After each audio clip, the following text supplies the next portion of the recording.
What up, what up, what up? It's your boy Trey P. Haven't spoken to you guys in a while. Yeah, I know you guys think I'm hiding, after the loss of the Redskins. But I'm gonna comment on that later. Today my primary topic has to do with the NFL and the rule change. Well, the rule enforcement I should say, in the passing game with the defensive backs. Not being able to touch a running back after 5 yards. Fact one, this rule has been in place for many, many years.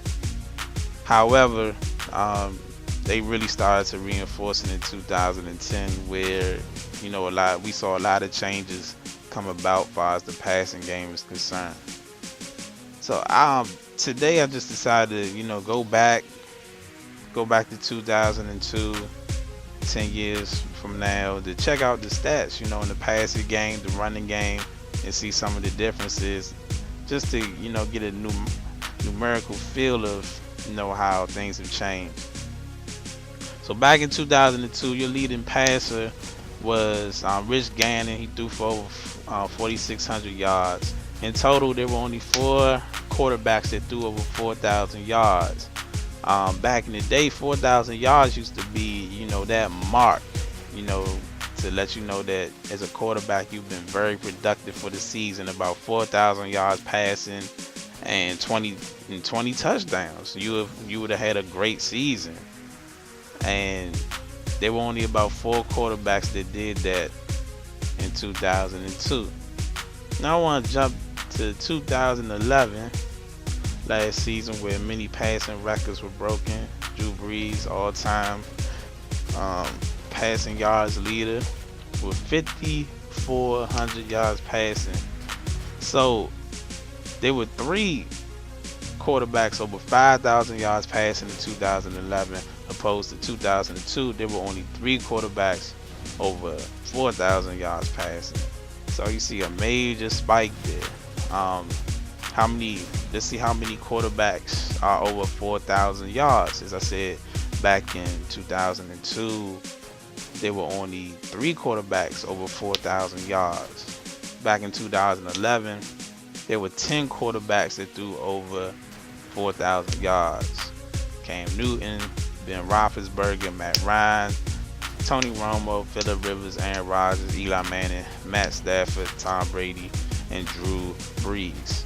Even Mark Sanchez, threw for 3,400 yards. Back in the day, back in 2002, that would have been decent. Like, he threw for 3,400 yards, 26 touchdowns, and 18 picks. That was like, that's a good season. So you can see how these numbers are definitely spiked. Definitely spiked. Look at Alex Smith. Alex Smith had 3,100 yards passing, 17 touchdowns, and 5 picks last season.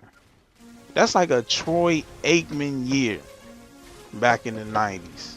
That's Pro Bowl, Super Bowl numbers.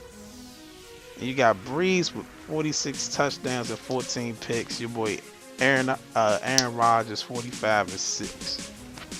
Can't tell me that the rules haven't affected the game. It's clear as day. I argue this. I think defenses are going to catch up. They're going to catch up. There's going to be more investment and more development of defensive backs more than ever before. And we're going to see some of these passing numbers take a hit. Even this year, the passing numbers aren't on record-setting numbers as they were last year. You have great defenses out there collectively, the secondary units out there. Like the 49ers have a great secondary unit. The Seahawks have a great secondary unit. Even the Cowboys have a good secondary unit this year. And it goes on. Pittsburgh, Ravens. There's quite a few good secondary units out there. Unfortunately, there's not enough. But in the future, there's going to be more. Let's check out the running back. The running back has diminished in the NFL. They are not as valued as they used to be.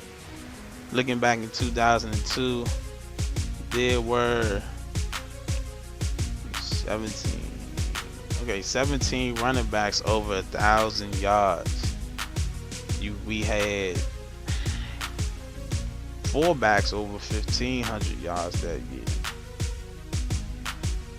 Back this takes me back right here. Just looking at some of these players, you know, takes me back. These were some good days. Ricky Williams, talking about Priest Holmes, LaDainian Tomlinson in his prime. Some of y'all don't know LT in his prime. Arguably the best running back ever when you take a look at his prime and what he did for his production. Him and Marshall Faulk, they were amazing. Clinton Portis back in the day, beast. Deuce Staley. New Orleans had a running back back in the day. Yeah, Deuce Staley was a beast. I think he finished his career over 10,000 yards. Travis Henry, Ahmad Green, Tiki Barber was a beast. He's dumb in life. He's not very successful in life, but on the football field, he's a beast. Jamal Lewis, I remember when Jamal Lewis had the 2,000 yard season back with the Ravens. Fred Taylor was a beast. Corey Dillon was a beast. And it goes on and on. There's so many running backs. Even Michael Bennett. Michael Bennett today would be like a third running back, and he ran for like 1,200, almost 1,300 yards back in the day. Like, that's, you know, how teams used to run back in the day. And the running game was very important. The running game used to set up the pass back in the day. So it was a huge difference.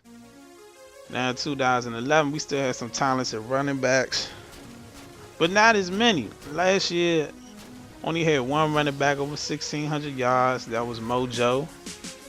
Arian Foster had 1,200 yards. Now back in like 2002, 1,200 yards, you would be like,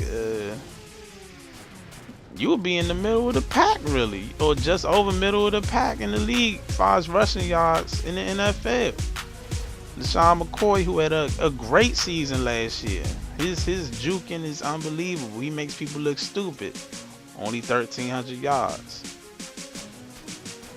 That's like just above middle of the pack back in 2002. Ray Rice, 1,300 yards. Michael Turner, 1,300.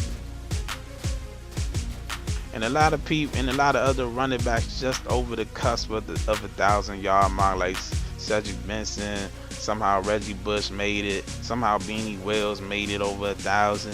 Steven Jackson was hurt most of the year, made it over 1,000. Even Ryan Matthews made it over 1,000. The running back is diminished. There's less carries, less yards, and it's not the same. And I believe even less touchdowns. There's got to be more passing touchdowns. So the game has definitely changed. And if you're a kid out there and you're a running back, you're inspired to be a running back, I advise you to change your position. I advise you to turn those running back skills into maybe a tight end, maybe a corner, maybe a safety. The running backs aren't getting paid. They're not going to get paid big bucks.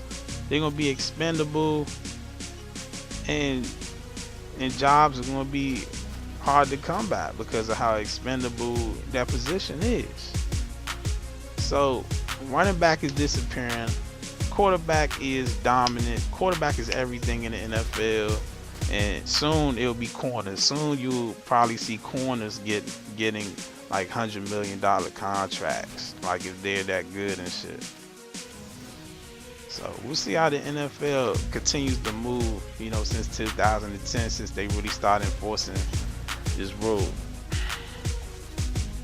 Now, let me take care of this Redskin shit real quick. Redskin fans, yes, you did beat us, but do not think that you are better. You're not better as a franchise. I don't see you guys having a better future. You guys even believe that you might make the playoffs this year. What? Playoffs? Nah. Not just an accident waiting to happen, just as Dallas is. Except y'all worse. There's one place I will give you credit, and that's Robert Griffin III.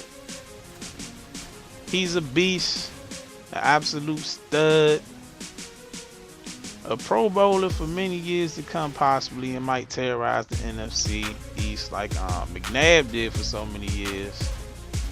But y'all not gonna win, because I believe you're cursed. You have to atone for whatever sins you have. Karma's come to get you. And the same is for Dallas. There's only one reason to explain why we've been horrible for so many years. All our players took crack, and they were probably high on the field and destroyed everybody. But anyway, that's the end of my monologue. This is Trey P. I'll holler at y'all dudes later.